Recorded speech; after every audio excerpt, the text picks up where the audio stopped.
Hello everyone, this is Abid Khan. Can you hear me? Is the audio clear?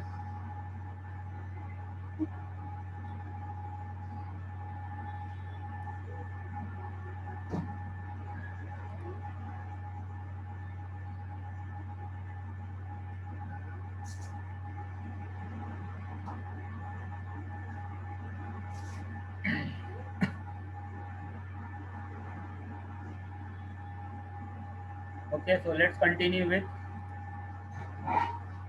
BGP configuration. So yes, last night I had explained you what is BGP configuration, why we do BGP configuration. Now finally it's time to how to do BGP configuration. So let me pull the diagram again.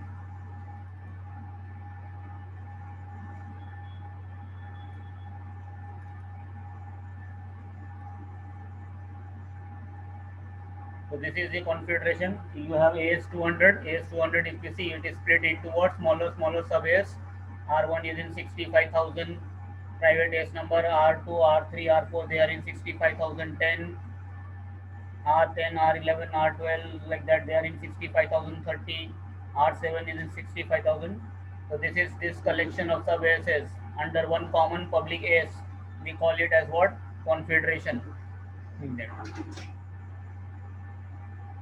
You know how to do confederation?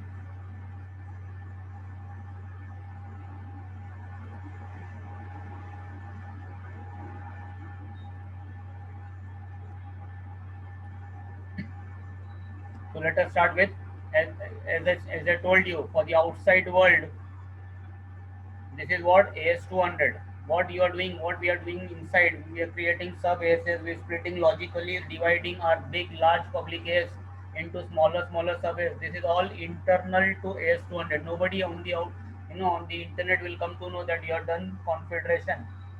And as I explained last time, that if the route is traveling from one end to the other end, when it will exit, hold on, start.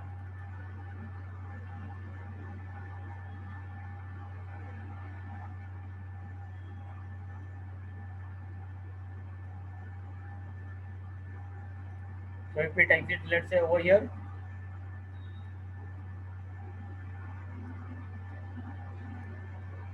maybe this is AS5.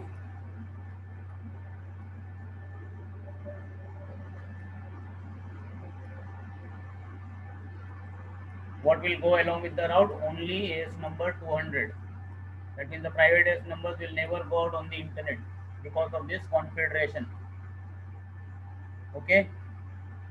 So now how to do configuration? Let us start with R100 configuration. So see what I have written here.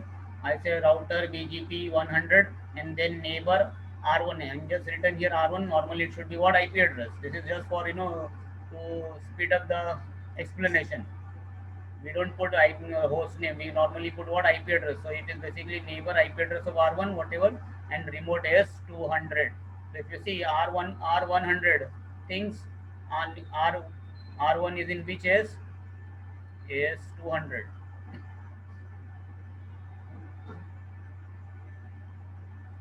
And now I come to where R1's configuration. So I start see on R1. I start router BGP 65,000. So when you are doing configuration, now you have two numbers, your public AS number and your private AS number. Internally you are divided logically. So which AS number? Because one router you cannot run more than one BGP. So should I do on R1 router BGP 200 or should I do router BGP 65,000? So we should do what? Router BGP 65,000. See here. And then what I say, I define the neighbor. I say neighbor R100, whatever the IP address. Again, please try to understand that this is IP address, not the host name. Just for understanding purpose, for quick references, I'm putting this name here. Remote, as I say, remote is what? 100. So when my AS and my neighbor AS is what? Different, then we call it as what? eBGP, right?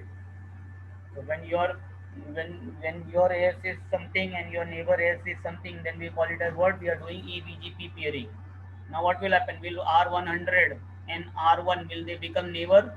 No, they will never become neighbor. Why? Because R100 is expecting R1 from which is 200, whereas if you see on R1, I have configured what 65,000. So R1 is going to send this number to R100, and R100 will say sorry, you know, neighbor in peer in wrong case, peer in wrong case, like that message will be popping up on the screen.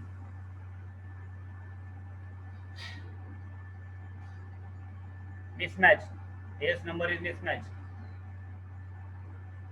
So what to do now? If I put now router BGP 200, then they will become neighbor on R1.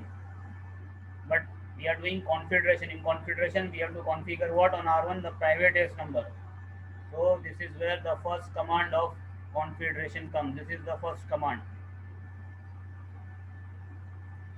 So on R1, you have to do this command BGP configuration identifier, and your AS number 200 you have to put here, the public AS number.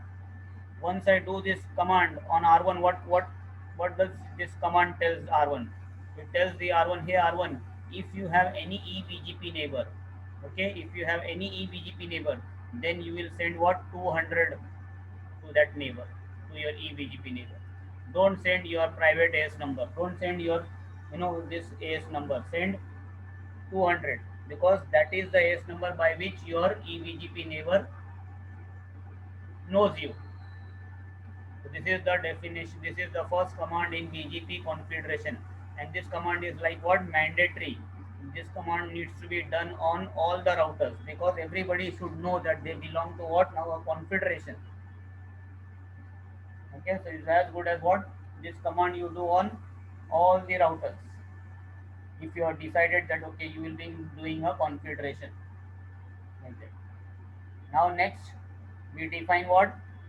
Let's say I'm showing you here neighborship with R1 and R2. So if you see what I'm putting here, I say neighbor R2 remote is, I'm not putting 200 now.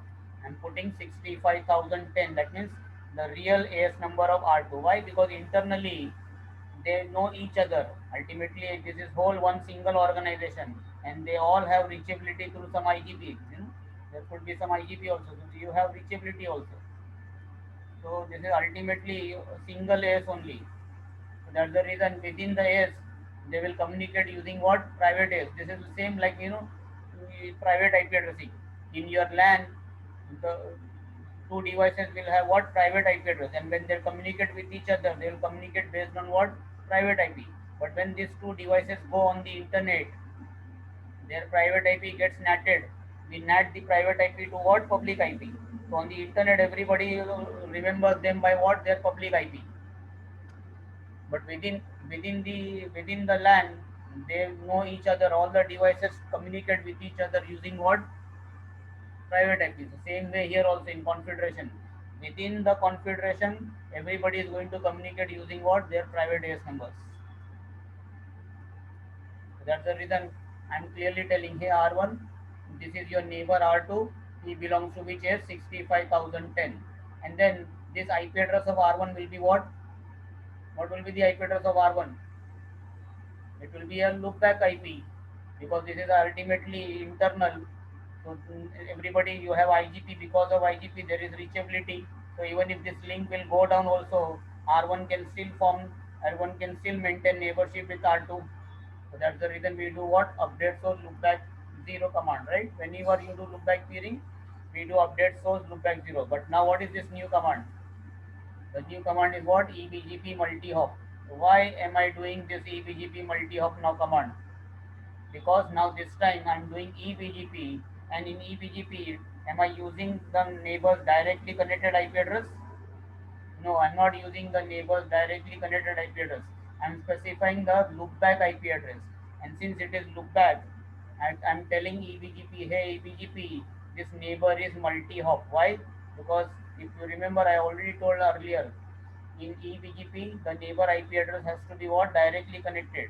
In iBGP, neighbor IP address can be directly connected also, or not directly connected, it doesn't matter. But eBGP rule is that neighbor IP address by default must be what? Directly connected.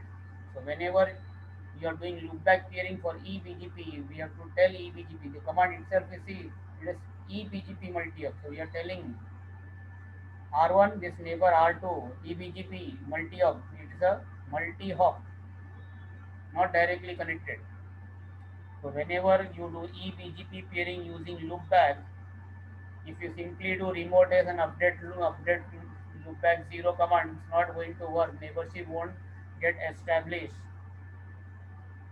because by default eBGP expect the neighbor IP directly connected, and that's the reason you always need what eBGP multi-hop command.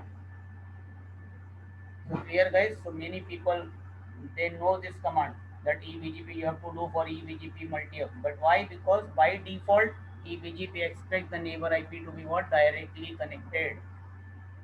There is no such rule for IBGP. In IBGP, neighbor can be directly connected and neighbor can be logical neighbor also using loopback. And in fact, in IBGP, we always do loopback peering. So as the best practice is what? As far as possible, we should always do what? Loopback peering. Why? Because you have IGP reachability, and if any physical link, the primary path goes down also, you still have reachability for the neighbor, and your neighborship will remain up. And if neighborship remain up, the routes will be there in the routing table. We are not talking about a small routing table like 5,000 routes or maybe 1,000 routes or maybe 10,000. We are talking about internet. On the internet, we are expecting like maybe half a million route or maybe around 800,000 routes. So if and that's the reason in BGP neighborship as far as possible must remain up. Neighborship must be always maintained because if neighborship goes down, to re-establish the neighborship adjacency and then to converge it will take lot of time. So anytime you do eBGP, if possible, if the routers have reachability to their loopbacks, if possible, I'm not saying that always you can do always.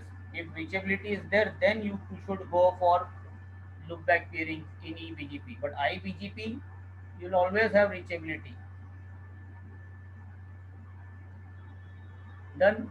Okay, same way R2 configuration. R2 also will start like same router BGP 65010, and then now I know that it is part of configuration, so immediately I'll put this command. So this command, if you see, mandatory on all the routers. I'm doing immediately this command. See over here, I wanted to explain you that the reason. See the sequence I put here, but now if you know you're going to do configuration, so immediately tell the router that okay, this is your private AS number, you belong to this sub AS, but this sub AS is actually member of which public AS 200. So this command BGP configuration identifier command, and then I'm defining what I say. Hey R2, you have a neighbor R1 IP address of R1 and he belongs to 65,010, and then again same update for loopback 0 multi hop. And then what happens now? Now, if I say R2, this is your neighbor. So what is my AS number and my neighbor AS number? Are they same? No, they are not same. That means this is what eBGP. I am forming what eBGP. And eBGP means what is the configuration identifier command tells. This 200 BGP configuration identifier command is telling the router that anytime you are talking to the eBGP neighbor, you will advertise, you will say that your AS number is what 200. So what will happen? R2 will send 200 to R1. But on R1, if you see, I'm telling, hey R1, your neighbor R2. So if you see, now R2 is telling false, but R1 knows the real AS number of R2, and now they will not form neighborship because this command always tells that anytime you're talking to an eBGP neighbor, you should always identify yourself as what AS200, because outside world, that means this command was meant for outside world, but now here my router cannot understand which is outside and which is inside. As long as my neighbor's remote AS is what different from mine, it is like eBGP. So now we have to same way R1 also will do the same thing. We are telling R1, you talk to R2. So when R1 will start a start a session in the BGP message, it will send what 60, it will send what 200. But R2 knows R1 belongs to what 65,000. So both sides mismatch is there. Both are basically kind of doing netting. They think that R1 thinks that R2 doesn't know. its real private AS number, and R2 also thinks R1 doesn't know its real private AS number, and that's the reason they are sending yes, we are 200, we are 200. So now what to do? And this is where the second big configuration command comes in. BGP configuration identifier. Only two commands to do configuration. Only two new commands to do configuration. The first command BGP configuration identifier. And I'm saying what? This is compulsory. This is not compulsory. I'll explain you where to do, where not to do. So what I'm saying now here, I'm saying R1. Hey R1, BGP configuration is peer. If you see the diagram, R1 is pairing with which routers? It is pairing with R2. It is also pairing with R5, and then it is pairing with R7. See, I've shown here.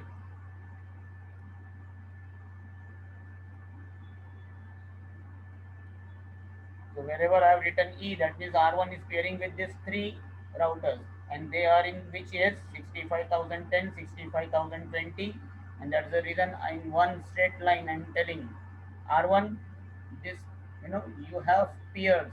65,010 is your peer.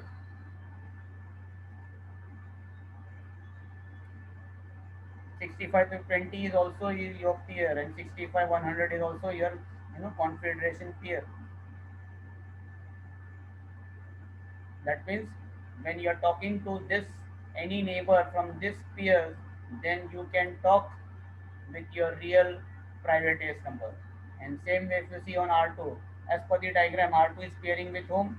R2 is pairing with, let's say, R1 also. R2 is going to pair with R5 also. And that's the reason I tell R5, hey R5, you know, 65,000 and 65,020, they are they also belong to the same confederation. They are confederation pair. And when we do this command, then R1 and R2 they start sending what? Their real private AS number. They are not sending their confederation public AS number. And now the problem is solved. If you see the diagram here, how many private AS do you see? 1, 2, 3, 4, 5. Did I put in this command all the five private AS numbers? No. Why? Because you should put only those private AS numbers with whom you are peering. You should put the private AS number of only those sub AS with whom you are peering. If you see the diagram, R1 is not peering with 65,030, and that's the reason I did not put in R1's with 65,030. Same way in R2's configuration peer this list, I did not put 65,100 or I did not put 65,030 because R2 is not peering with 65,000.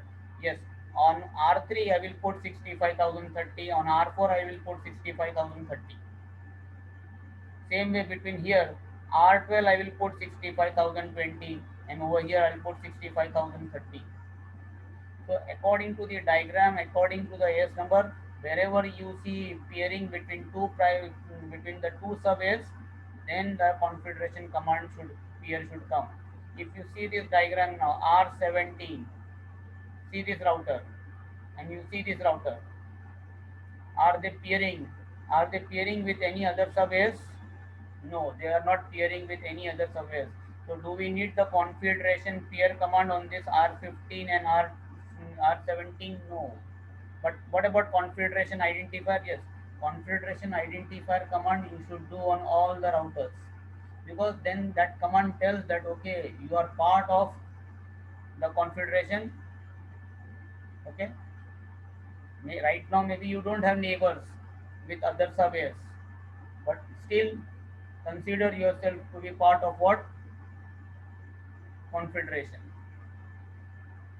Why? Because what will happen if you have, suppose tomorrow R1, R17, I pair with some other AS, then what will happen if I don't do even this command also, configuration identifier command on R17? What it will do, it will send its private AS number, and then neighborship will never form. So that's the reason configuration identifier command must be done on all the routers so that They never forward their private AS information outside the confederation, outside their AS, outside their organization. So nobody will come to know about their private real private AS number. Only two commands you need to do for confederation pair, and in that also it is very blindly you can do confederation identifier command compulsorily on all mandatory on all the router. For this confederation pair command you have to think in real world. If I put in this confederation pair command all the AS numbers, all the private AS numbers of all the sub AS, okay, wherever applicable, it is okay, no harm in a real world. But we are not talking about real world, we are talking about CCL lab exam. In CCL lab exam, you can't hold up.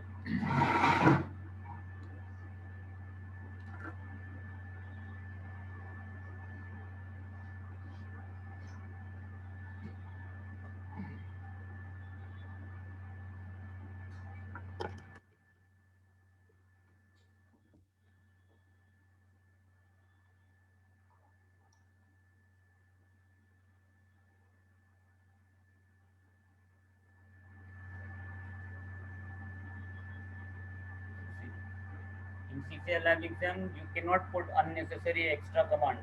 Whatever is needed, only that much must be done. If I go to R1 and I'll say confederation pair 65,010, 65,020, 65,030, 65,040, 50, like that. Suppose there are 10 AS, all the 10 private AS numbers I put in the list on every router, like in one time copy paste on all the routers. Whichever is applicable will work, whichever is not applicable will be ignored. But then real world it is okay, because in real world you want the things to work by hook or crook. Nobody will care about the concepts. Everybody is concerned about what, making the things run. You, because customers will be there behind you, they want connectivity. In your lab exam, it is more about what skills, it is a test of your knowledge. So will not be acceptable if you put all the AS numbers together. If R1 is pairing with only three sub ASs, then only those three sub AS private AS number must be there in the list of R1. Every router, this list can be what different also, can be same, can be different, but you cannot have copy paste for everybody the same list, or you collect all the 10 private AS numbers. Suppose if there are 10 sub AS, and then just create one common command. No, not like that. So for this command you require what, lot of thinking, and that is where your diagram and your you need to read the task carefully.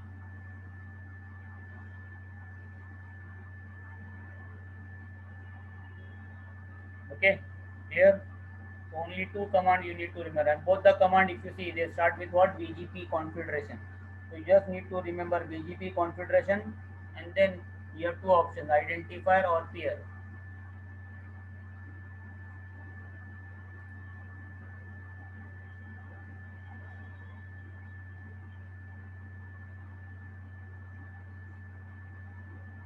And now let us see how the route flows. Suppose R1 is sending some routes to R1. Now the routes come as what, eBGP routes. If the routes are good for R1, will R1 forward to eBGP neighbors? Yes. And now will it forward these routes to R1, R2, R5 and R7? Yes, because for R1 now they are also what, eBGP neighbors. So it will forward the routes to this. R2 receives the route as what, eBGP route. So what will happen? No rule, there is no sync. You don't need to do no sync, because it is no sync is an all IBGP. Now it is what, eBGP. So I don't need to do no sync, the route is become best automatically. Plus if you see, I don't need to do even next of self here. R2 will immediately forward the route to there, and it will also forward the routes here, it will also forward the routes here also, let's say. And now if you see R3, R4, they are receiving the route as what, IBGP. So if you have IBGP, that means IBGP rule of IBGP rules will come around. So what is the first rule on R3? Don't think from today's point of view. Think as I said 20 years back. 20 years back, that rule of synchronization was and used to be enabled. Today it is dead, obsolete. But maybe as I said in your lab exam, they can keep it enabled. So that's the reason always remembering the rule is important, and that's the reason over here I need to do what no sync. Once I do no sync, then the route becomes best, and if the route becomes best, they immediately forward the route to their neighbor, and then R3 will forward the route to R10 also, and you see the route has landed on R10. Again, this is for R10, it has come as an eBGP route. If R10 has another neighbor behind AS5, it will forward the route to AS5. You see how much less configuration I had to do. Only R3 and R4 I had to do what? No sync. That's it. Plus, if you see previously, if R2, if I do next of self, if I do no sync on R2, then the route becomes best, but still then R2 doesn't forward the route to R3 unless and until I had to do what? Make R2 what? Route reflector. And then if route reflector comes, then automatically, that cluster ID you have to define like that. So only basically, if I see only one branch, previously, R2 used to be route reflector, even R3, R4 used to be route reflector. But now you see, if I do configuration, then only one router R2 needs to be what? Route reflector. And the route has, the route is flowing from one end to the other end smoothly. Let us see the other way, routes from AS5. Suppose AS5 sending the routes to R10, they come as eBGP route. Will R10 forward the route to R3? Yes, immediately the route will be forwarded to R3. How it came? eBGP. Will R3 forward the routes to AS3? Yes, immediately. Will R3 forward this route to R2? Yes. Now R2 received this route as what? IBGP. Rule of synchronization is there, so that's the reason now I have to take care of that rule of things. It is already done now. My iOS is doing that, but I'm still remembering. I don't need to bother about today, but maybe 20 years back I had to disable. Maybe 20 years back or 15 years back I had to disable the rule no sync. Now once I do no sync, what happens? The route becomes best. Will R2 forward the route to this neighbor? Yes. Will it forward to here? Here? Yes. And then R1 will also forward here. Finish. See? Just reverse path.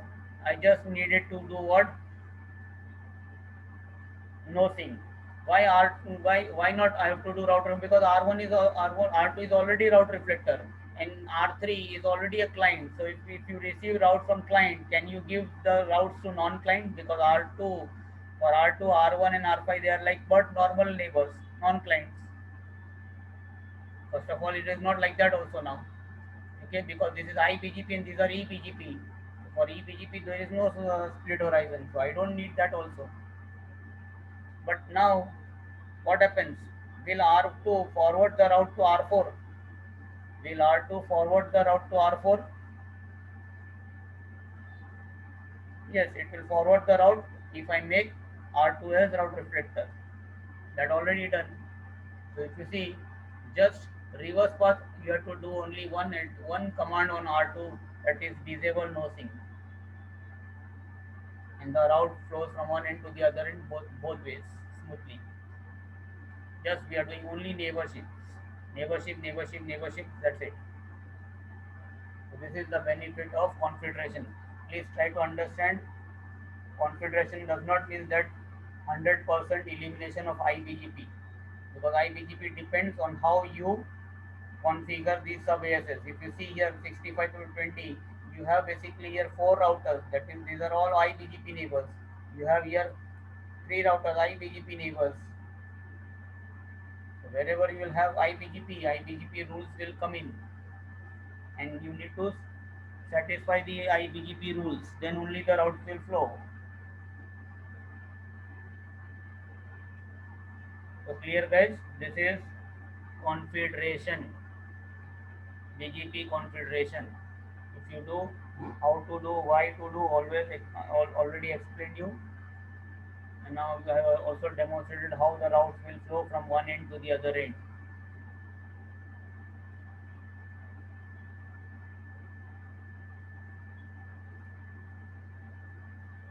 Now configuration is done. What is next? If you guys remember, maybe maybe couple of sessions back, if you guys remember, I had done what? BGP community attribute topic, and in that community standard community attribute, I said that there is what the fourth standard community attribute is what local layers, and that time what I told you guys that I cannot explain you local layers that time because I need to first explain you what configuration, because local layers is a special community attribute used in a special environment called as configuration. So now I have explained you what is configuration, why configuration, and how configuration. So now you guys are aware of configuration. So now it's time to understand local AS community attribute. And to do that, let us take again R100. Let's start with R1. Suppose R100, let's say sending maybe 10 routes to R1. So by default, how the routes will be with, what will be the community, default community, public or internet? Will R1 forward the routes to AS1? Yes. Will it forward to R2? Yes. This is the default behavior, right? And then same same will be applicable all everywhere. And then ultimately what will happen? Everyone will receive that route. Correct? So if R100 is sending some routes to R1 in AS200, according to R1, they are sending routes to whom? AS200. They don't know this is all inside private AS and all. They call for R1, it is AS, and then AS200 is what? Giving the route further to their neighbors. So now R100 has some policy requirement. They say, as I said, example 10 routes. It could be 10,000 routes also. Out of these 10 routes, maybe R100 has a requirement that okay, two routes, they say, hey R1, hey AS200, we are sending you two routes. We are sending 10 routes. Out of 10 routes, 8 routes you can share with everybody, no problem, we don't mind. But two routes you should not share with other neighbors. You should not share with other eBGP neighbors. You can share in AS200. You can give you can give all the 10 routes to everybody in AS200, but two routes you should not share with any of your other eBGP neighbors. That is real eBGP neighbors. That is, out of 10, only 8 should go here. Only 8 should everywhere. Only 8 should go. That is the requirement, not 10. You receive 10, but only here 10, 10, 10, everywhere 10, no problem. Everybody can access that servers. But these guys, they should not. So what R1 will do? R1 will say, okay, it's your requirement, you do the configuration. If you give the instruction, we'll follow the instruction. So what R100 administrator will do? R100 administrator will create what?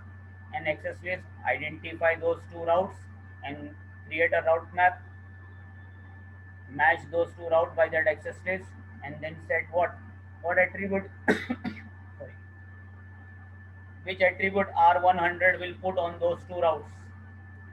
What will be the attribute? So that R1 will not forward the routes to eBGP neighbors. They will send what? No export community and send the route. So now once the route land on R1, what will happen? R1 will check.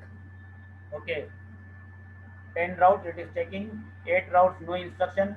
Happy, I can share with everybody, family, friends, everybody. Then he says, hey, two routes, give some instruction. What is the instruction? Only family, no friends. What he does? Will now R1 forward those two routes here? No. Will he forward the routes to R2? Yes. What is the meaning of this now? I have written here, see, I have written here E. E means what? eBGP. So why R1 is forwarding the routes to R2 if the route is having what? No export attribute. The reason is what? This eBGP, this eBGP which is running inside the confederation. Actually, we don't call it as like normal eBGP because it does not behave like normal real eBGP. It is called as what? CE, confed eBGP. That's the reason I have written here CE. So I wanted to explain you, that's the reason I did not write here first. Now I'm writing that it is actually called known as what? The eBGP, which runs within the confederation between two sub AS. We call it as what? CE, confed eBGP. And what is the meaning of confed eBGP? Confed eBGP is like mixture of iBGP as well as eBGP. Means it has features of both. It has behavior of both iBGP as well as eBGP. And to demonstrate that, this is what I did. R1 received the route with no export. Normally, no export means what? You cannot share the route with eBGP. You can share the route with only iBGP. But if you see R1 and R2, they are like eBGP, right? But still, R1 forwards the route to R2. R1 will forward the route to R5. R1 will forward the route. And this proves that R1 is considering them as what? Like iBGP still. And that's the reason it is sharing the route with two R2, R5, R7. So anytime in a configuration anytime any router receives a route with no export community attribute, will that route be shared with all the routers in all the sub AS in that configuration? Yes, because for no export they consider as what? Single family. This confederation pair is telling that we all belong to one single family, 200. So that time, that's the reason if somebody is getting something, then he can share with everybody. No advertise is very strict. If you come, if R100 sends the route to R1, no advertise. The story ends there. R1 will not give to anybody. No advertise is very strict. If something comes to me, I'm saying don't advertise. That means finish. I will not advertise to anybody. Forget then eBGP, iBGP, confederation, nothing. No advertise is no advertise. Don't advertise to anybody. Problem is with no export. No export, the definition is was what? That you can share the route with iBGP neighbor, but you cannot share the route with eBGP. But over here, we are doing eBGP, R2, R1. Still R1 is forwarding the routes to R2. So this proves that it is not in a real sense eBGP. It is still like having some feature of what? iBGP, and that's the reason we call it as what? Confed eBGP. Here, like that. Now clear. Now it's time for local AS.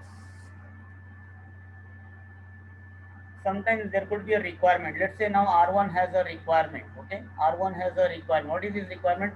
R1 wants to send some routes to R5. R1 is, let's say, forwarding some routes to where? R5.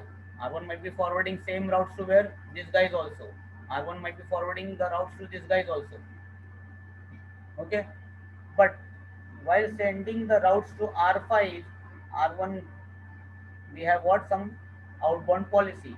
We want to implement some outbound policy. What is the policy? We, R1 wants to tell R5, hey R5, I'm giving you some routes. Okay, what you can do? You can share with your iBGP neighbor. You can give to your iBGP neighbors. They can also give to their iBGP neighbors also. No problem. I'm sending you routes to you. You belong to 65,020. 65,020. This family can enjoy my routes. But you guys you will not share the routes with other sub-AS. This I don't want. You can share with iBGP neighbors. You cannot share with other sub-AS. Plus, if your neighbors, if 65,020 is peering with other sub-AS, there also it should not go. So this is the instruction.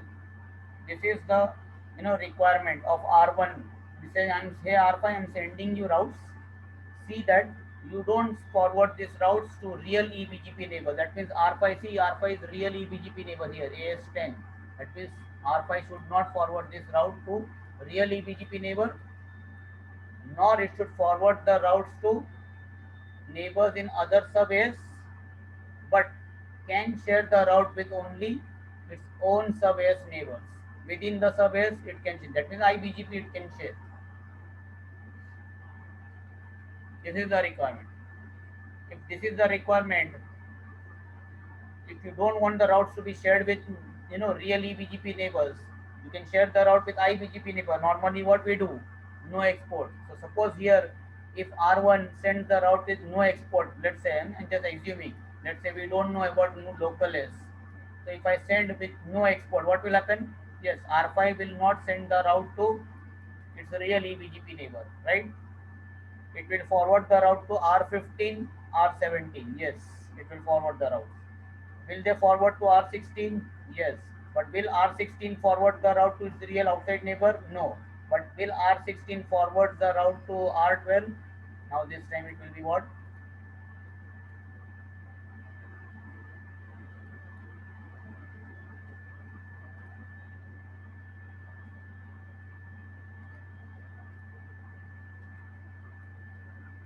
So no export. If you see, because for no export, R2 is thinking R5 is thinking R2 is like my IBGP neighbor, so I can share with him because he belongs to the same family. So this time, no export will not be good enough because I wanted the route to remain where only within this AS only. I want the route, whatever I'm giving the routes to R5, that those routes should not go outside 6. This was my requirement. This is my requirement, and that's the reason what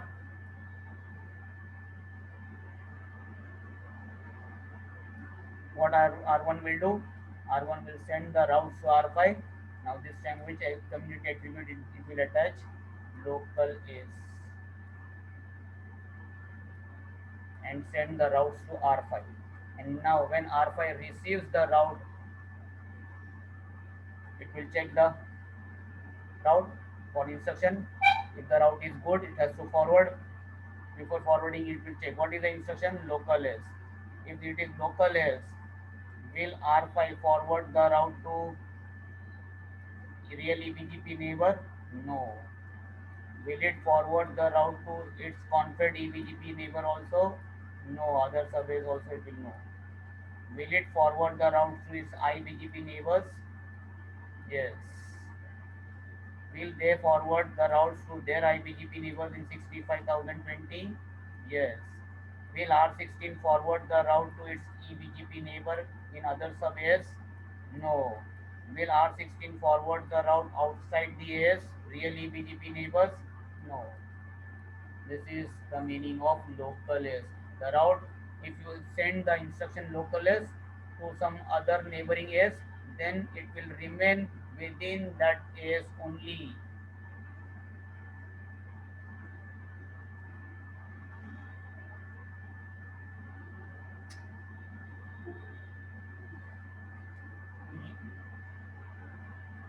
You are actually mixing two things.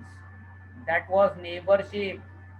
Here we are talking about attribute, community attribute local S. That was for defining neighborship, local S command. You are fooling the router. If your neighbor thinks that okay, you belong to AS 1000, but actually you are running AS 80. So for the sake of neighborship, you tell the router, okay, this neighbor thinks you belong to AS 1000, so send local AS like that 1000. That is neighborship. Here we are talking about attribute manipulation, my friend. You are getting confused. I am talking yes, the attribute name is local S, but local S means there are two things which are called as local S. Local S is a command to fool a neighbor in believing that okay, your AS number is something different. And here we are doing what? Routes. We apply this route command in route map. Local S command you don't do. That neighbor command you don't do in route map. This is set community local S. Is it clear now?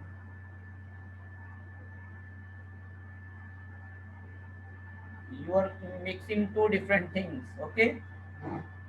Again, go through the third day recording again, and then you see community recording also. There are two different things when I explained that. Totally, that was neighborship. In the beginning, very beginning, what I explained, that was related to neighborship, and this is coming under attribute manipulation, route manipulation. Clear? So what is the meaning of local S community attribute? Local S community attribute means what?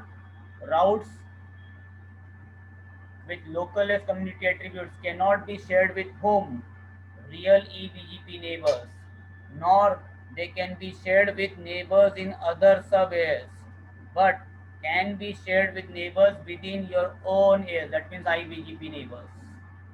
So local S community attribute routes cannot be shared with real eBGP neighbors, nor they can be shared with what? Neighbors in other sub-AS, but they can be shared with whom? Neighbors within your own AS, sub-AS, that is iBGP neighbors. That is the definition of local AS.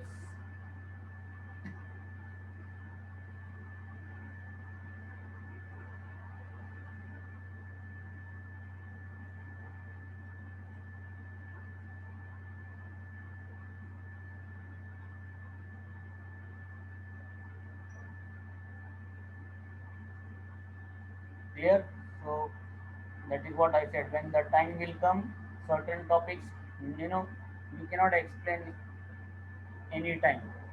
You require some proper sequence for certain topics. So when the time is right, that time if you try to explain them, then it will make more sense. If I simply just explain one by one all the attributes, then it won't make sense.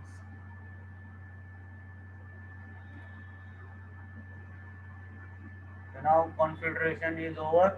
That community also, that pending local S community explanation is also over now. And how to do local SM? Same. You'll create the access list to identify the routes. Then you'll match the access list inside the route map. And as I said, instead of doing set community no export or no advertise, you'll say set community local is. And then remaining route, you'll do route map permit 200. Then you go to the neighbor, and on the neighbor you apply the route map in out direction. And then for that neighbor you should also still do what? Send community. Anytime any community you are manipulating and you want to send the instruction, what is most important? Send community. Send community command is very important. Why? Because community is what? Optional transit is. We have to optionally tell where the community will transit, how far the community will transit. Here also same thing, local SC, local S attribute comes. R5 follows the rule, does not forward the routes to its real EPGP neighbor nor neighbors in other sub-AS. But when he forwards the route to R15 and R17, what will happen? While forwarding the route further, by default, what is the default behavior? The attribute, community attribute will not be sent, and that's the reason I need to do what? Send community command for R5 on R5 for R17 and send community for R15 also. If I don't do this R5 send community command to R15 and R17, what will happen? Then for them it is like normal route. Normal route they will share here, and this guy will also receive it like normal, and he will what? Forward here. He will forward outside also, route will leak. So that's the reason you have to do what? Send community, so that everybody now understand that okay, hey, this is local S.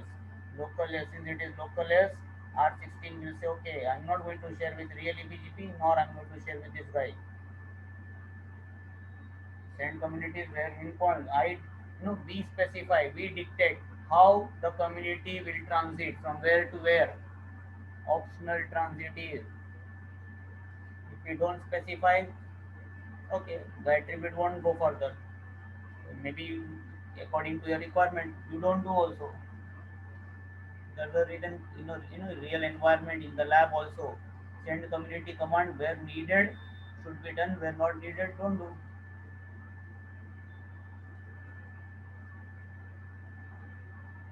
So just memorizing the commands in BGP is not going to take you anywhere. You need to know the command, you need to know when to do the command, you need to know why to do the command.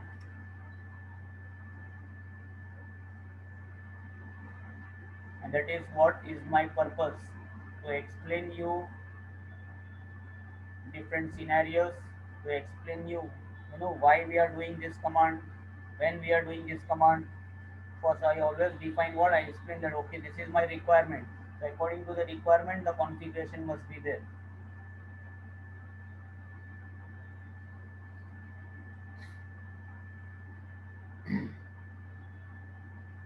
Okay, so we are done with now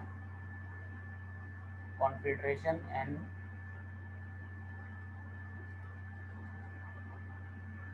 local less community attribute.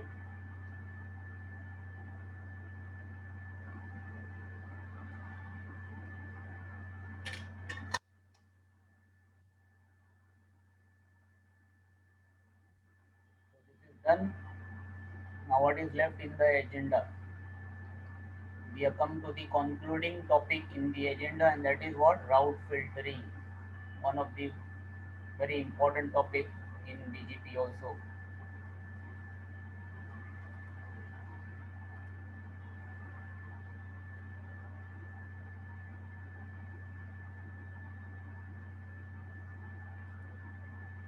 Okay. So next topic what we have is lined up is what? Route filtering. We already did route filtering where in IGP. I already explained you how to do route filtering in IGP. So what are the tools for route filtering in IGP? How many tools do we have for route filtering in IGP?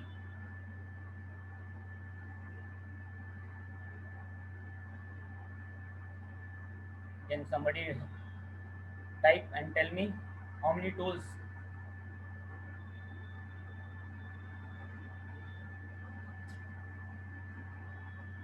No, we have only two tools in route filtering in IGP, and they are called as what? Distribute list and route map. Distribute list and route map. Prefix list is not route filtering tool.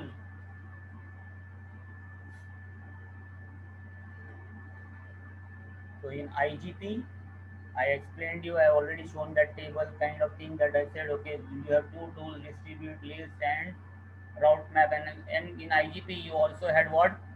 Some restrictions, right? That is like OS in OSPF I told you, you cannot use distribute list in out direction. Plus, you cannot use any way you like. In any scenario, you can't use distribute list and route map. Single routing protocol, I can't use route map to filter the tool. In redistribution, I can't use distribute list.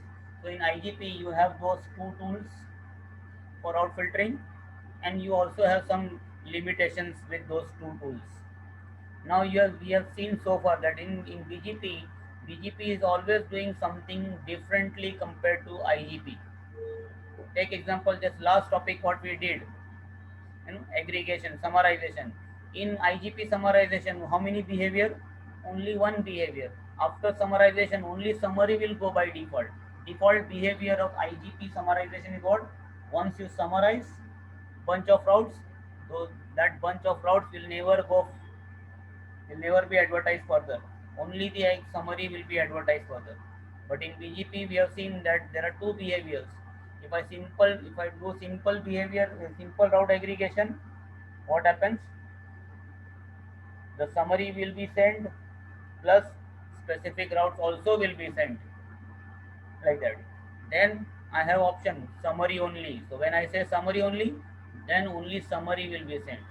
Plus then again you see that AS set command option also is the third option.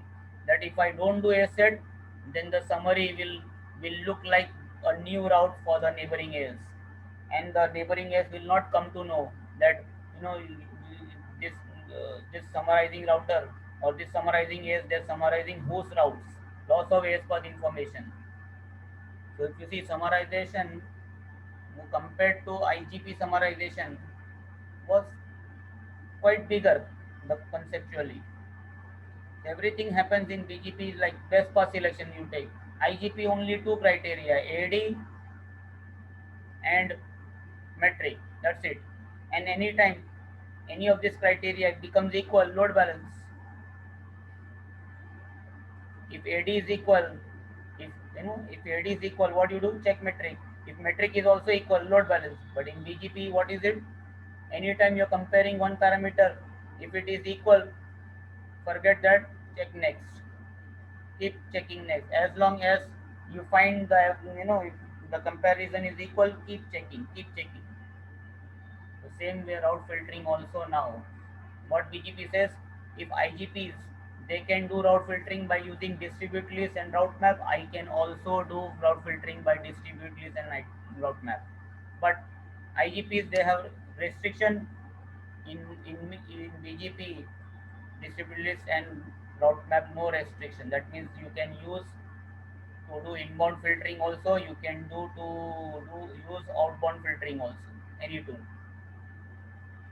whichever way you like to use, you can use. No restrictions.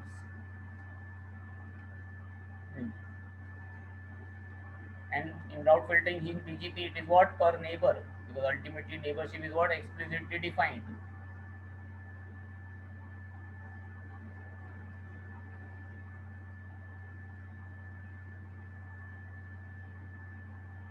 Okay, but the story doesn't end there. BGP says, okay, IGPs had two tools. How can I have only two tools? I should have more. I'm bigger than the IGPs, and that's the reason you have how many tools in BGP for route filtering? Four tools: distribute list, route map, and the third tool is called as now what? Prefix list, and the fourth tool we have is called as what? Filter list. So there are altogether how many tools for route filtering? Distribute list, route map, prefix list, filter list. And then to identify the routes, when we did route filtering in IGP, to identify the routes, I used to identify the routes by what? Access list.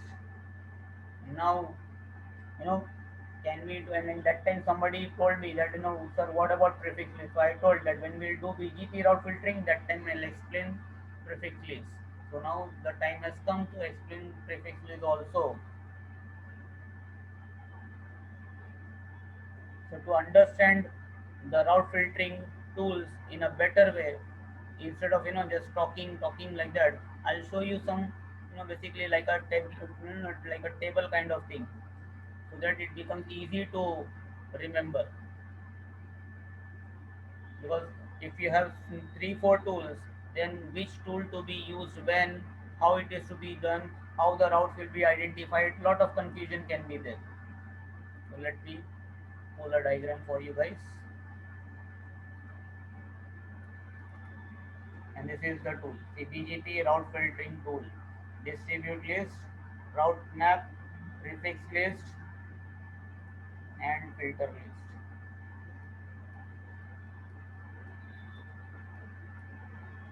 So these are the four tools for route filtering in BGP. And then how do how do I identify the routes? Same, access list. So distribute list, can distribute list use prefix access list to identify the route? Yes, same like IGP. And at the same time, distribute list in IGP also can you can use prefix list to identify the routes. But that time I said I will not explain prefix list because now the time has come for prefix list to understand more.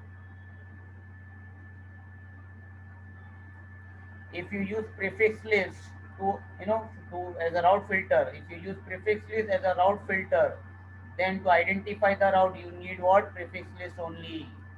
So prefix list will use prefix list to identify and filter the routes. If you are doing route filtering using filter list, then to identify the route you need to create what? an accessory which is called as what? AS path accessories.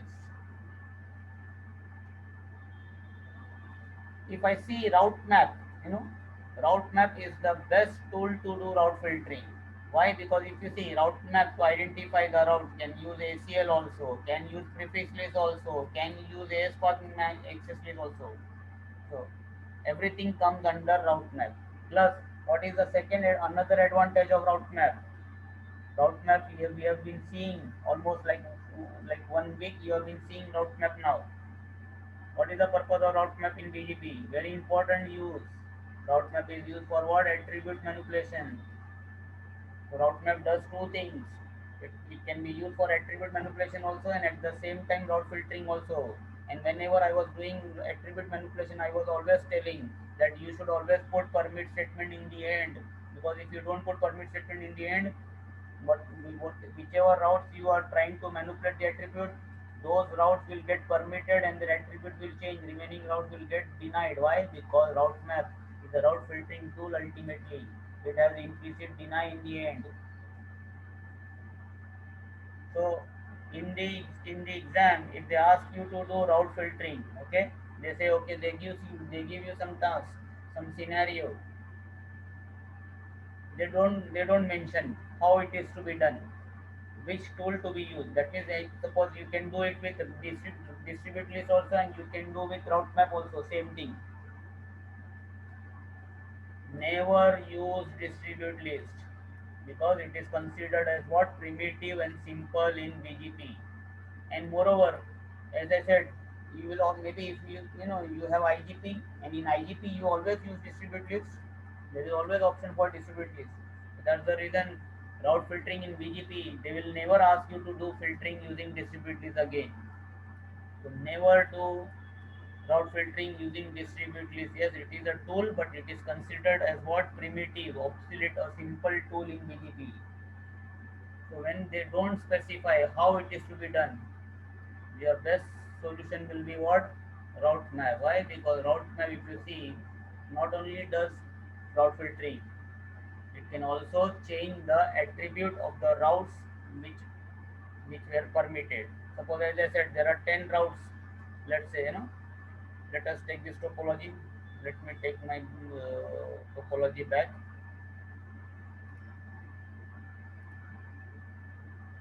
See, this R6. Suppose R6 is sending 10 routes to R3, or R6, by default everything it is advertising. But suppose I have a requirement that R6 should send only 8 routes to R3. 2 routes it should not send, and whatever this 8 route it is sending, on that 8 route I want to put a instruction of what? Maybe no export. So I'm telling, you have 10 routes. Out of 10, you deny 2 routes, drop 2 routes, don't send the 2 routes, and then whatever routes you're sending, those routes attribute also must be manipulated. Maybe you want to change community, maybe you want to send a longer AS path list, any attribute. That is the benefit of what? Route map.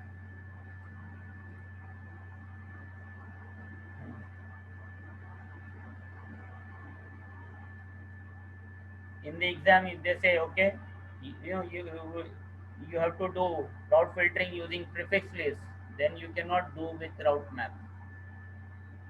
If they say you have to do route filtering using filter list, then you have to use only filter list on the neighbor. All these four tools where we apply, because routes you receive from neighbor or you send the routes to neighbor. So route filtering will be done where? Per neighbor.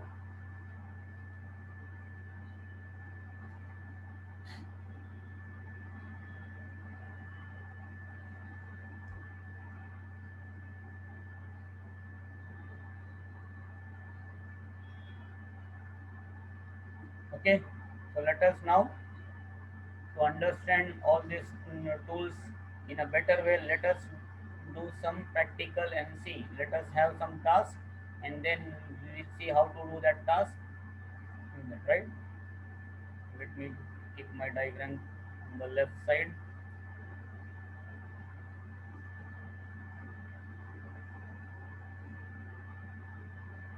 Let me get the consoles. I don't know why I did not. Why the console? Where the consoles went?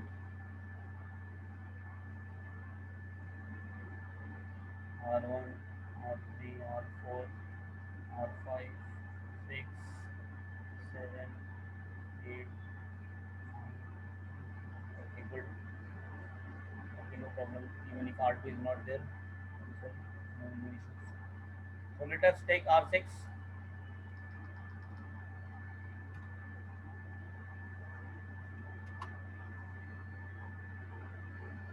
So if you see R6, there's so many loopbacks. Am I advertising all these loopbacks? All these prefixes to my neighbor R3. Let us see on R3 what I am getting. So if you see by default R3 is getting 60, 66.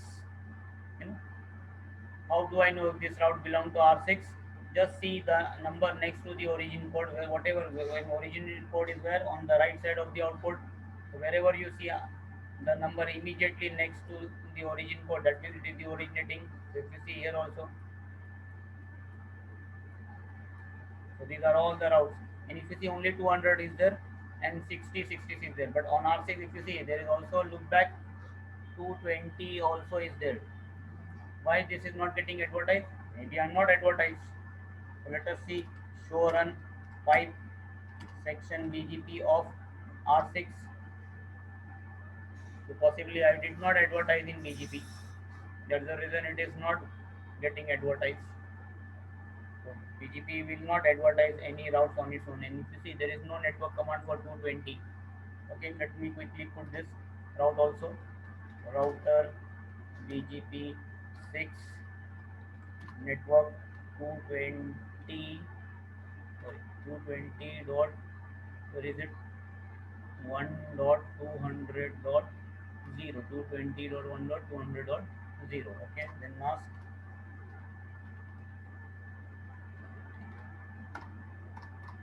advertised. And now let's see, will R6 immediately send an update to R3 about this new information? Let us see again. There it is immediately.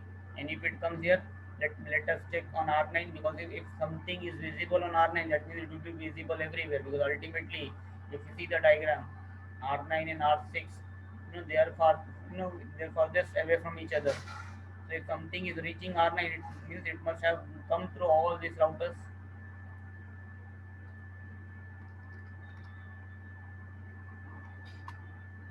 And there you see. So this proves that if R9 has 220, means everybody will have 220 by default. So now we have a requirement. Let us now, let me keep this also work, keep it is set, and let me pull the notepad file.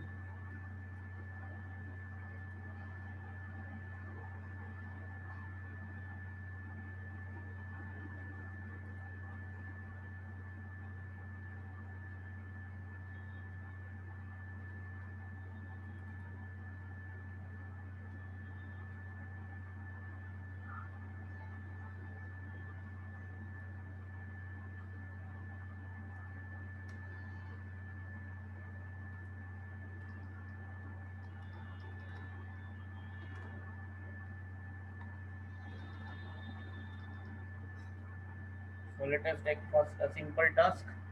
What is the simple task? R6 does not want to send 60.1.1.13. Okay, let me keep this also down.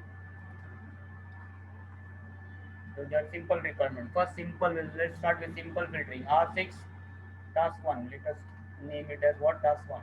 R6 does not want to send 60.1.1.0/24 to R3. This is the requirement.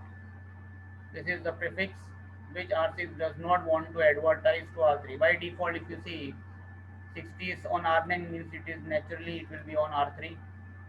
So it is there right now, because by default no policy.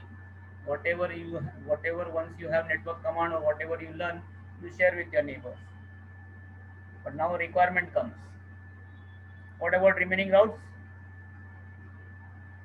Remaining routes must be forwarded because what I don't want to send I have clearly mentioned. So please understand in your real exam, they will not give you big stories and all that. Okay, deny this, permit rest, all that story might not be there. It will be very straightforward. The task will be written. That's it.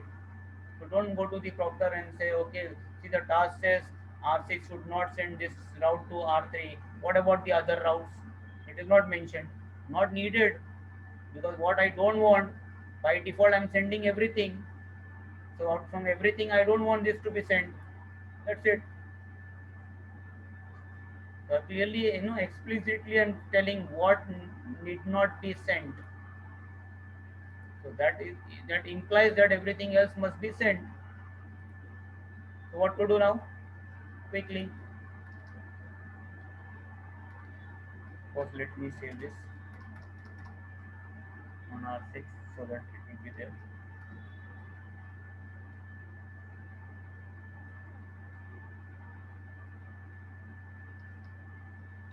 So anytime you want to do route trip, what is the first thing? We'll create this what an access list. Okay, simple access list. Maybe I'll say access list 63 623 basically. So access list 63, and then what I do permit, or I don't want to deny. Sorry, permit. Yes, okay, yeah, permit. Yes. So I permit what 60. Normally, say I want to deny in the access list, I can put deny also. But let's say in the access list, you are doing what permit, that's it. So identify the route because as we know now that access list permit or deny doesn't make any difference. They don't have the power. Who has the power to deny or permit the routes? Route map or the tools. Access list, they are only what? Identification. Identifying the routes, identifying the prefixes. Now I create what? A route map. Maybe I say 2 R3. Name can be, you can have as fancy names as you like, doesn't matter, but here we are, practicing. So I'm keeping the names small and easy to type. And then I say what should I do now? Here, permit, should I do permit or should I do deny? Suppose let's say I do permit. I don't know what to do, let's say. So I do permit. And then I say what? Match. Match IP address 63. Now what will happen? If you guys remember,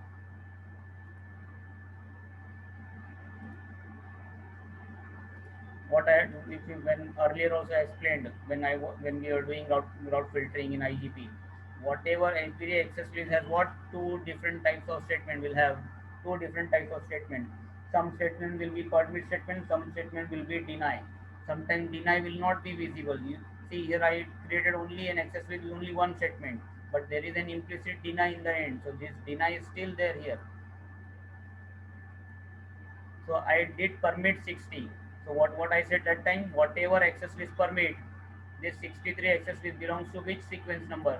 It belongs to 100. That's the reason whatever an access list will permit, those routes will come where? To this sequence number 100. And what is the action here?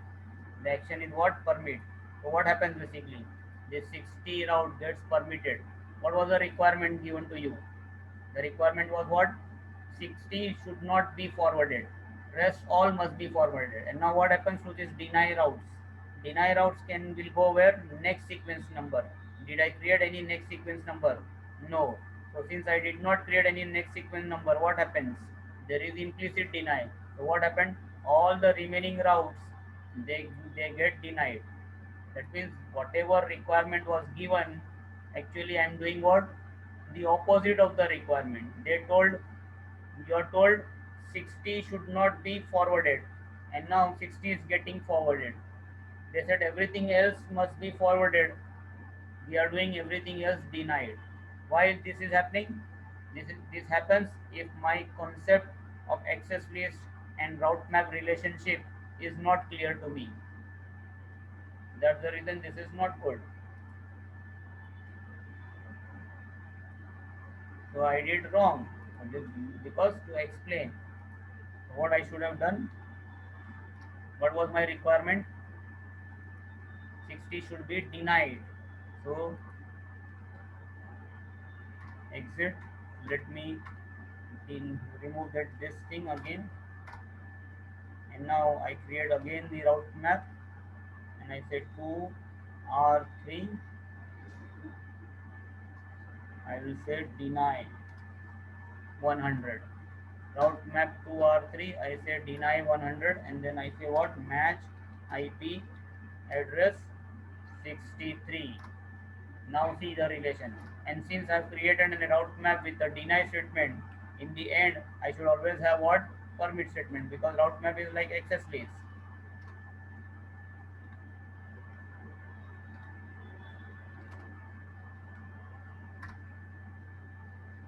And now again let's study the relationship again. Access list has what, permit. Permit will come to where? Permit will come to where? Sequence number 100, because access list 63 belongs to sequence number 100. So this 60 route comes to where? Sequence number 100. What action I put here? Deny. So 60 route gets denied. The route map says, okay, 60, you have come to me, I am denying you. Route map sequence number 100 says, I am denying you. That is what I wanted. What about the implicit deny routes? The implicit deny route, where they will go? They go to what? Next sequence number. And what is the next sequence number? 200. Is there any access fees under that? No, nothing. What is the action? Permit. So the route map says, since no match statement is there, I'm going to permit you all. So whatever all the remaining routes, they come over here and they get permitted. So this is what I want. Everything else should get permitted. Same thing what we did in IGP. Now finally I do what? I apply this my policy to where? On the neighbor. So I go inside router BGP 6. I say neighbor. Who is my neighbor? R3, because R6 has only one neighbor, 5.5.36.3, and apply the route map. Name of the route map is case sensitive. You should be careful, and direction will be what? Out. And then whenever we do something, we should immediately do what? Clear. You can do clear hard set in the hard reset if you want, or you can try first soft out and see if it works. If it doesn't work, go for hard set in the lab. You can do hard reset as many times as you want, no problems. Let us check now. Let's see on R3. Last time R3 60 is there from R6. I repeat the command show IP BGP, and if you see now 60 is missing, everybody else is there. 66 is there, 200, all this bunch is there, but nowhere 60. Do you see anywhere 60? Done. Task complete.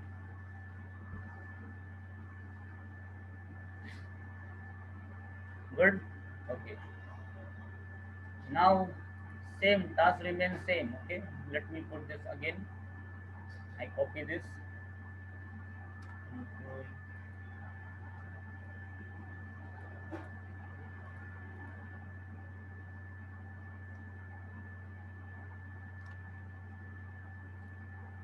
Let's say I give the same requirement. Okay.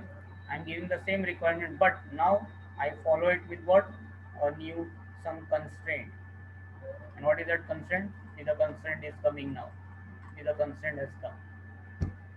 Now this time I'm saying what? Yes, same thing I have to do, but now I'm telling do not use any access list for this task. So in this task one, did I use an access list for achieving the requirement? Yes, because I created that access list on R3. If you see, sorry, on R6, access list number 63 I created. Why? Because the task was simple. So I used access list and did the job. That's it. But now what is the requirement they're telling? No, you cannot use access list. So what is my option then? My option is what? If they say can't use access list, then which is the next thing for identifying the route? Prefix list. So now to do this again, what I'll do? Let us go back to R6, and now I simply delete that access list. See, route map is there already applied, right? Route map is already applied. I'll keep the route map as it is, and I simply say no access list 63. Let us go to R3 and see what happens. I just removed that access list by which that 60 route was getting denied. Now I just say the routes are still there from R6. Yes, suppose now if I clear now, or maybe after some time, what will happen?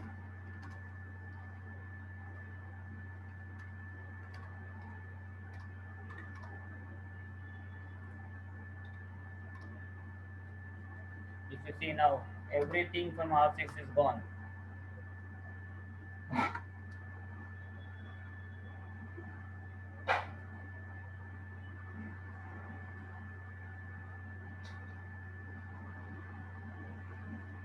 So this is very dangerous. The route map is applied on a neighbor, and if you're manipulating or editing your access list, if the route if the route map does not find that access list, what BGP will do? It will filter everything.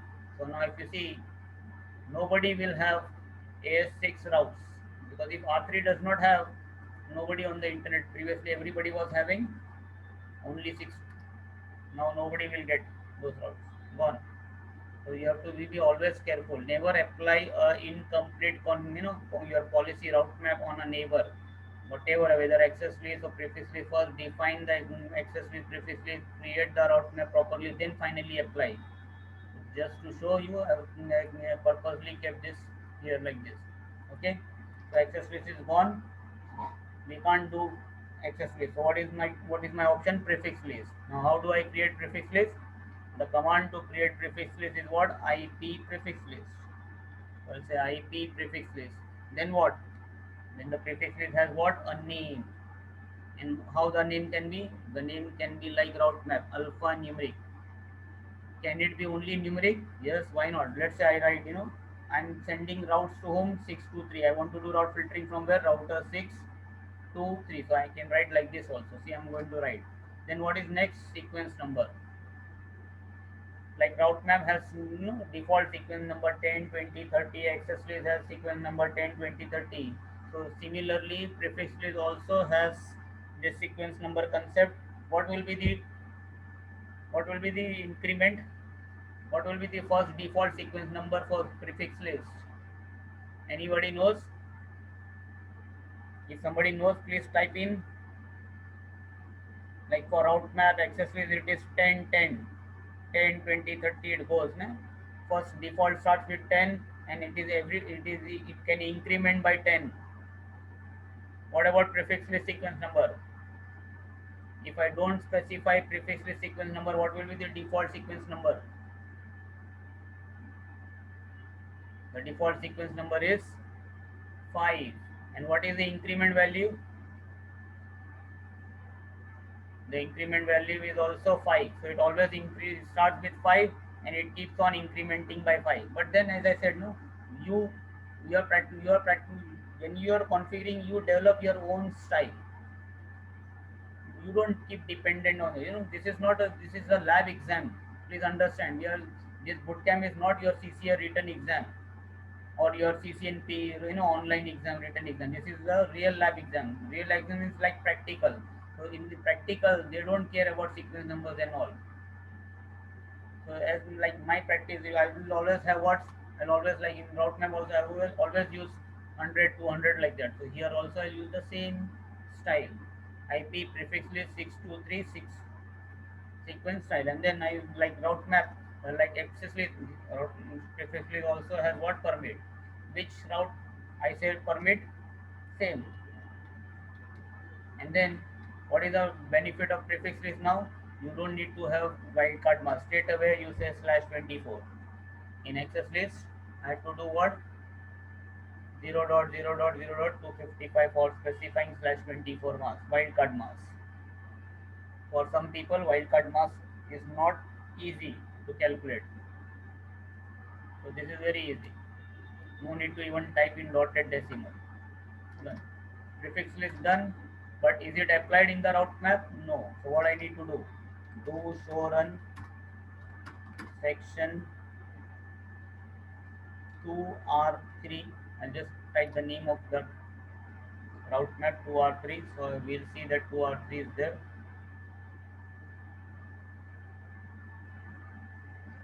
If you see the problem is there, the fault is there, say this could be like a troubleshooting ticket. You know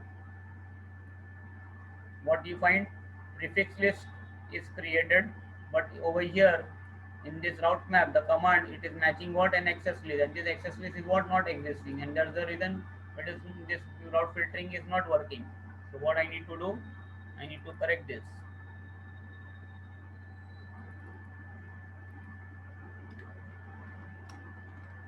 So I say no match remove, and now again I say match IP, same command IP address, but in the end you need to type say prefix list and then name of the prefix list. What is the name of the prefix list? I say 623, right?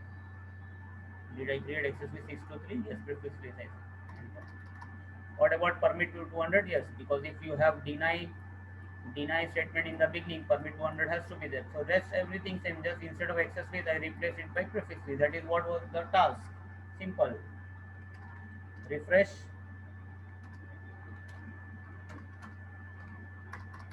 And we should see that 60 gets denied, rest all are permitted.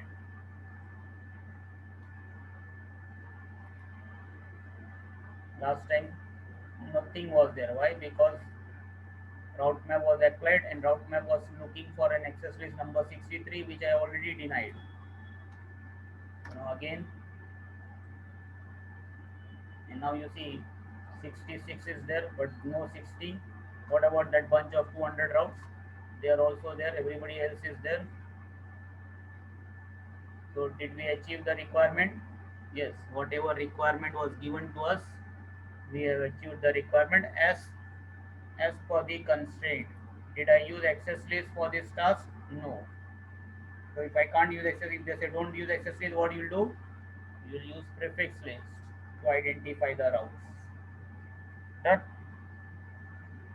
But what is the difference then? Why to do prefix list? What's so great about prefix list? People say that do prefix list is what? It is doing same job like access list, right? Then why people say it is advanced and powerful access list? To understand that, let us have another requirement now. Okay, let us take another requirement. So now I bring in a third task.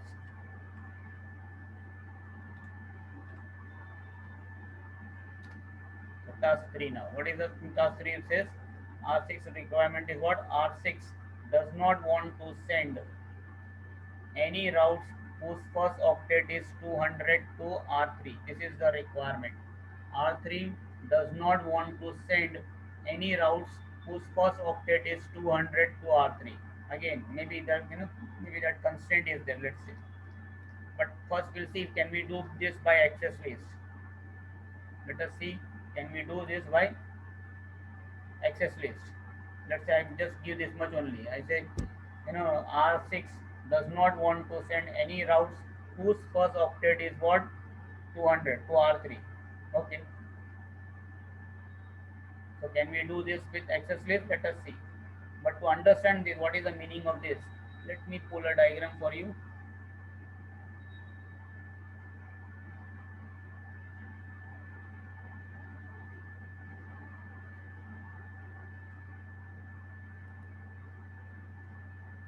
This I don't need no configuration.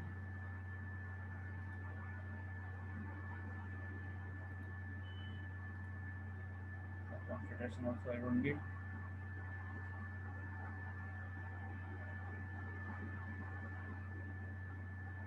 What is this? Yes, this is cloud filtering. We still need. Let me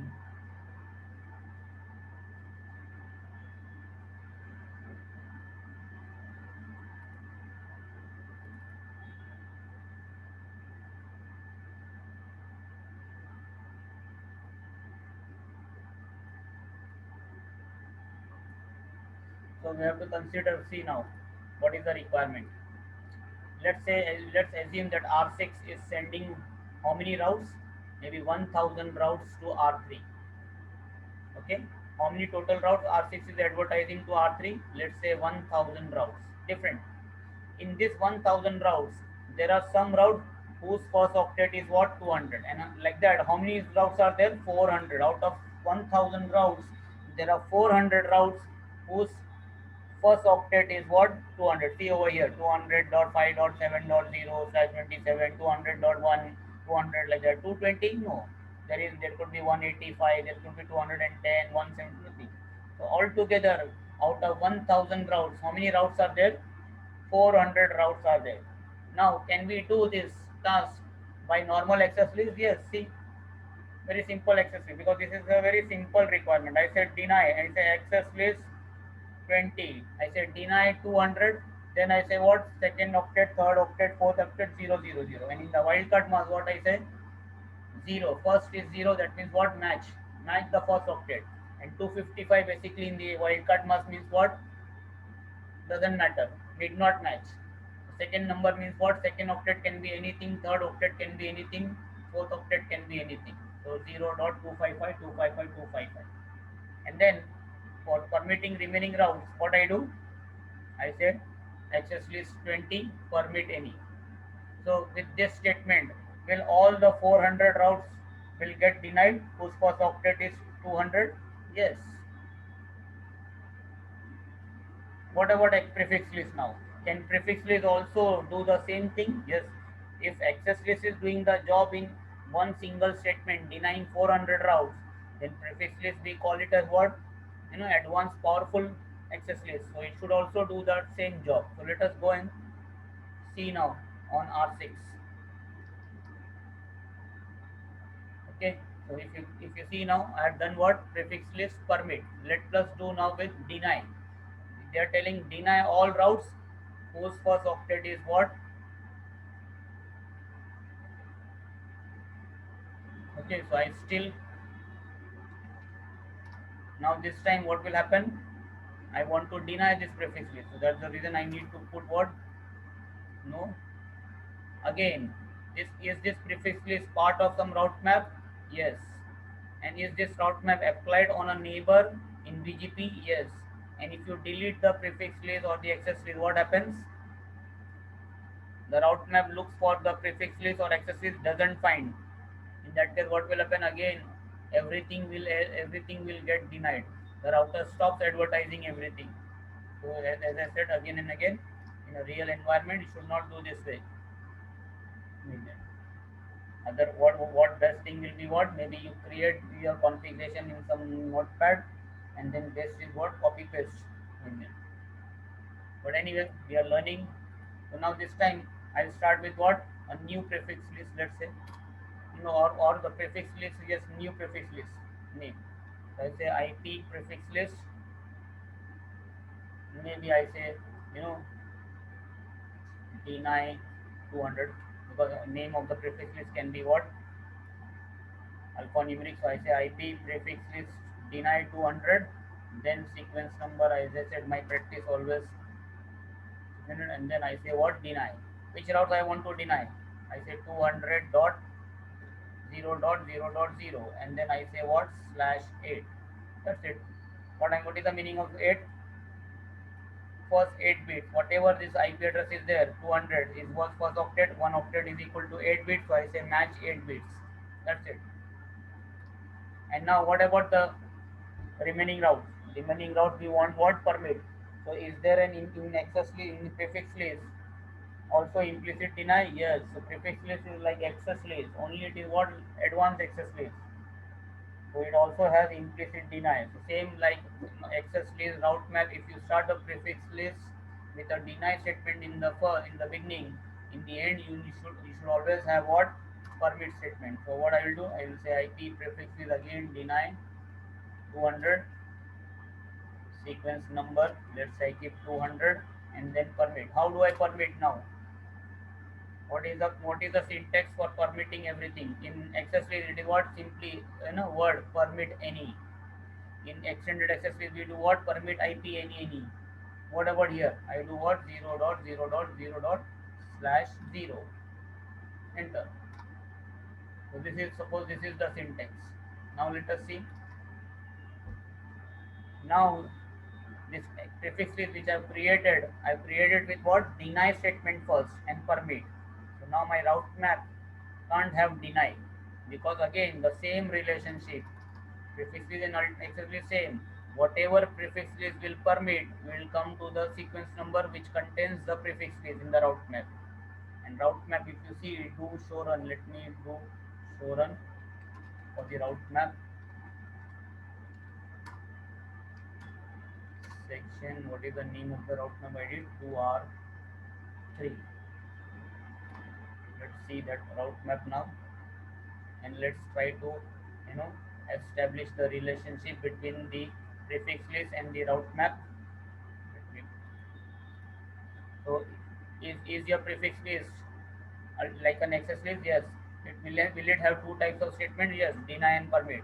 What is the relation? This prefix list, if you see, first of all, it's not bound, it's not bound to this route map, because here it is like referring some totally different prefix list. So first of all, this is mm, not correct. Let's say, even if, let's say it is like deny 200 only is written here. Let's say it is deny 200. It is matching here. Then what will happen? Whatever the prefix list will permit, it will come where? To this sequence number 100. Why? Because this prefix is part of this. And then what action my route map will do? This will say deny. So what will happen? Everything else will get denied. Whatever access list is permitting, what will happen? Sorry, whatever access is denying, it will go where? Next sequence number. So it will come to where? 200. And this 200, what it will do? It will say, hey, you guys are not permitted. That means what will happen? Again, the reverse. Requirement was what? We have to deny this 200 route, 400 route starting whose first octet is what? 200 out of 1000. What we are doing? Opposite. We are denying everybody else. 185, 210, all these guys get denied, and 200 routes are getting permitted. So no way. This is not correct. So let us correct the configuration. I will straight away remove that access route map first.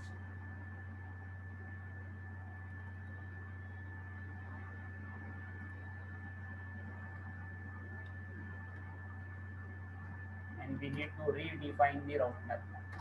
So remove the route map. Now I can define, but the name, that route map name is still applied on the neighbor, so I have to create again the route map with the same name 2R3. And now what is my requirement? Permitted routes, all everything what is there, it should come to first sequence number so that it gets permit. So this time I'll say what? Permit 100. And then I say match IP address prefix list deny 200, name of that prefix list, whatever is there. And now let us study the behavior. Again, whatever access list permit always comes to the first sequence number. So it will land where? On the first sequence number. What is the action we are telling? Permit. So what happens? Everything else should get permitted, right? Yes. Whatever access list deny will go where? Next sequence number. Did I create any next sequence number? No. What does that mean? There is what? Implicit deny in the route map. It is not visible, it is there. So what will happen? All this routes will get denied. And that is what we wanted. All the 200 routes should get denied. Everything else should get permitted. So is my configuration done? Yes. Finished. Let us clear this and let us refresh BGP, and let's see. Do clear IP BGP star sub out, and let's see on R3. Are we getting the output as required? What I find? 200 routes is still visible.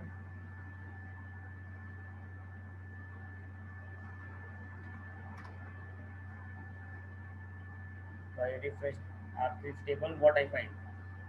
First of all, 200 routes are gone. Yes, that is what I wanted. All the routes starting with 200 should be denied. So all those routes got denied. But hey, what about the other routes? I don't see any other route. See, I don't see any single route from AS6. There is not a, I see routes of AS90, I see routes of AS60, I see routes of AS1, but there is no route of AS6. What is the meaning of this? Something has gone wrong. So how do I identify that? I come back to R6. I'll do what? Do show run pipe section. I'll say what? Show me prefix list. Show me route map also together, and BGP also will come. Just I want to see because this is what is there ultimately.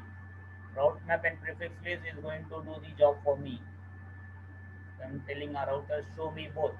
And now see router is showing me this is the route map correctly applied? Yes, because if it's not applied, then 200 route would not have got denied. So now did I deny 200? Yes. So this is perfect. Denying all the 200 routes, they got denied because on R3 not a single 200 route landed. But at the same time, remaining routes should have been permitted, but remaining route, that means the problem is where? The problem is what? In the implicit permit, counter implicit deny statement to permit that in a prefix list. So remaining routes did not get permitted. Why? They are supposed to come where? Over here. And what is the action here? Permit. So this is route map is perfect. It is matching this access list. So what is the problem? If you do like this sequence number, what I have done, what I have put here. If I put this much only, what happens? My prefix list thing. This is I'm matching what? A default route. So permit 0.0.0.0 slash 0 for prefix list is like I'm telling permit a default route. And that's the reason there is no permit, there is no default route, and because of that what happened, everything else still got denied because ultimately all the remaining routes go where? Next sequence number, and next sequence number will be what? Implicit deny. After this there is still implicit deny is always there. So where is the fault? The fault was in what? Sequence number 200, and that's the reason what I need to do. I go back, I'll say no IP print. This is the scalability. If some problem is there with one particular sequence number, you can easily delete that sequence number. Again, I type what I should do. LE32 I have to put, and then Control A, Control D, done. And then let's clear again BGP, and let's see now are we getting the same output as expected as per the task. This is last time's output. Let me refresh again R3, and now you see, am I able to see 60 and 66, 220, everything? Yes. So now this time everything has come. Everything else is there. But at the same time now I see another problem. What is that other problem? Even 200 routes are also there now. Even 200 routes are also there. Why like this happened? Again we'll check. The reason is what now? I specify here deny 200, okay, and slash 8. So when you do this much only, if this, whatever is that route, what my router is doing, it is trying to match only what? 200.0.0.0, like that. It's not matching like only 200. So what needs to be done? That means now the fault is where? In this sequence number. This sequence number I corrected the problem, because if you see now it is showing me what? LE32 is there now. I have added. So LE32 basically means, what is the meaning of this now? LE stands for what? Less than or equal to. And what is that 32? I'm saying what? Okay, permit any route. Now it makes a different sense to the prefix. It says I'm saying match any IP, any subnet mask up to subnet mask length of 32. Match any route, any prefix, and let the subnet mask be up to 32. Any subnet mask /8 /24 /16 /20 /30 /32, everything you match will be permitted. All routes with any subnet mask should be permitted. So that's the reason everything got permitted. But the problem was over here, 200 routes they did not 200 routes they did not get matched by this statement. So that means now the fault is here. So again I need to first I need to remove that thing, and then because you cannot directly edit, you need to first remove it and then you get it back. And over here also I need to put what 32. So when you create prefix list, you need to specify what le up to you want the checking to be where. Now I do control A, done. Now see the correction. Let me do first show run, or let us first clear refresh BGP so that it will start advertising. And in the meantime we'll see now. Do show run pipe section. I say show me BGP. No, not BGP. I'm interested in what? Show me prefix list. Show me route map. And I go and check in the meantime on R3. Last time what happened? Everything is permitted including 200. So again repeat. Again I'm happy, everything else is there. 60, 66 must be visible, 220 is also visible. So everything else from R6 is visible, but I don't see a single route post pass octet is 200. So finally this is the correct solution. So clear. So what happens in prefix list? When in the first in the very beginning first case, for only a single route you wanted to match, that time if you remember, I did not put that LE. So when you have that permit statement without LE, no problem, it worked. But when you have deny and you want to match multiple routes, and because what will happen, there could be routes starting with what /8 also, there could be routes starting with 200 with different subnet masks. So that's the reason I have to say LE32. If I don't say LE32, it will only mean it will only check those routes starting with 200 and whose subnet mask is like maybe only 8. And that's the reason all the 200 routes they got permitted last time. Now I corrected. I say what?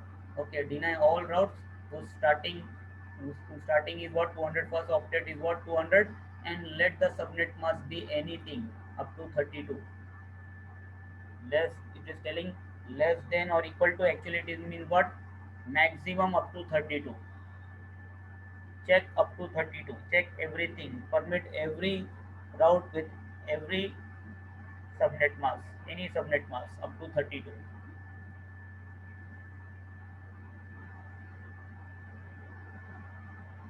Okay, if I wanted to do this same thing, if I wanted to do this same thing, see here, same thing. If I want to do with access list, how many statement access list I have to create? 2. One to deny 200, and then for permitting any. And same thing over here. Now see, first thing is what I have to put here. What purposely I have not put here. So I have to put what first LE32, and what is the counter statement for everything else.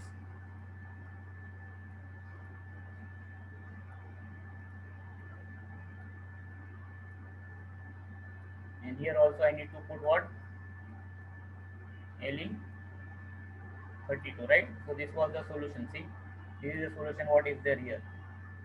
If you compare this, is access list doing the job same like prefix list in two statement? Yes. So what if prefix list is able to deny this 400 routes in one single statement? Is access list also doing the job in one single statement? Yes. Then what about countering everything else?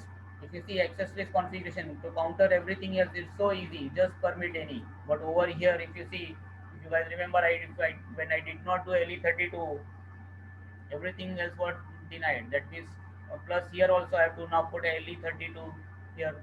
So is this configuration less administrative effort or more administrative effort if you do through prefix list? Which is better? What do you think? If suppose I don't specify, I just say okay, you have to deny this 400 routes starting with 200. Which is a better solution to do?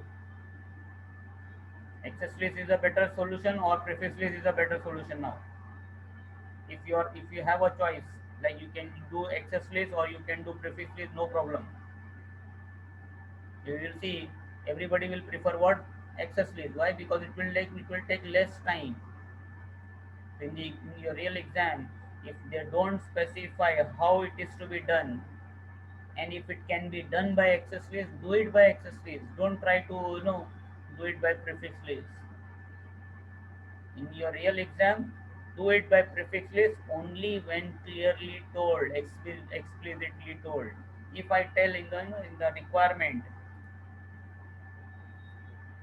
see, if I simply say R6 does not want to send any route whose first octet is 402, that's it. If this is the only task, if some student does this way, he also gets points. If somebody does this way with prefix list, also gets point. But the student who will do with prefix list, naturally maybe he might take maybe 1 minute more compared to the student who is doing with access list, because you need to type name, sequence number, then in the end LE32, then prefix if you see to permit everything 0.4 times 0 slash 0, then LE, here if it I just type I don't even need to type any also, I can even say only A, permit A, and things work. So this is good access list, right? But suppose now if I give the requirement, do not use access list, then you have no choice but to do what with what, to do that what, with the prefix list only. Then it takes more administrative effort. No, way, you still have to do it, even if it takes more time. So when you have in your real exam, if they ask you to do in a specific way, then only you have to do that way only. Clear, guys? But still, is prefix list and access list almost equal in doing, in executing, or in achieving the end result? Yes. Prefix list is also taking one statement to deny 400 routes and one statement to permit everything else. Access list is also doing the same thing. Then what is so greatness? What is the so greatness about that prefix list? Why we call it as what, more powerful and advanced access list? To understand why prefix list is more powerful and advanced access list, we meet tomorrow. So tomorrow when we meet again, that time I'll explain you the powerful feature of prefix list. Today I'm introducing slowly the difficulty of prefix list. First I explained what prefix list will do. That is totally out of this thing. Let that later on. Right today now we have what focus of prefix list. How to filter odd even routes, that also I'll show you later on.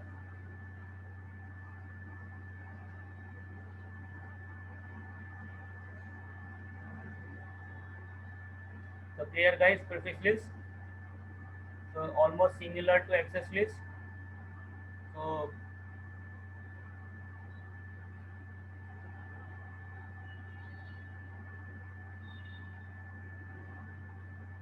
to see the powerful feature of prefix list, we'll see that tomorrow, because then tomorrow I'll give you another requirement, and whatever that requirement I'll give you, we will find that in that case, in that scenario, our access list will not be able to do the job easily. Okay, so we continue tomorrow further with our prefix list, and then finally after that it will not take more than maybe 10 minutes to explain that tomorrow. Then always the last most important tool, again we have another filter tool to be explained, that is filter list with ASPath access list, and then we are done with BGP finally. So it was a 2 weeks schedule for BGP, so we are on schedule. Hope you guys are enjoying BGP now. But immediately I think you should have that topology created. I already shared with you guys. So if you have this topology created, and if you immediately also try, immediately after this session, If you again go back and try to do some some practice, some reason, some R&D, certain things will become clear. Plus if you get some, if you get stuck up, you'll have that doubts. Next time you can discuss that doubts with me. Maybe you can send me personal messages that okay, this is what I did on WhatsApp, then maybe I can explain you. Or in the group also you can say. The groups, WhatsApp group, whatever we have created, they are exclusively for discussing only your CCI lab enterprise infrastructure. Please, it's a request that don't discuss something out of scope. For discussing out of scope, you guys can create your own other groups and discuss whatever you like. All right, guys. See you all tomorrow, same time, 8 p.m. Indian Standard Time.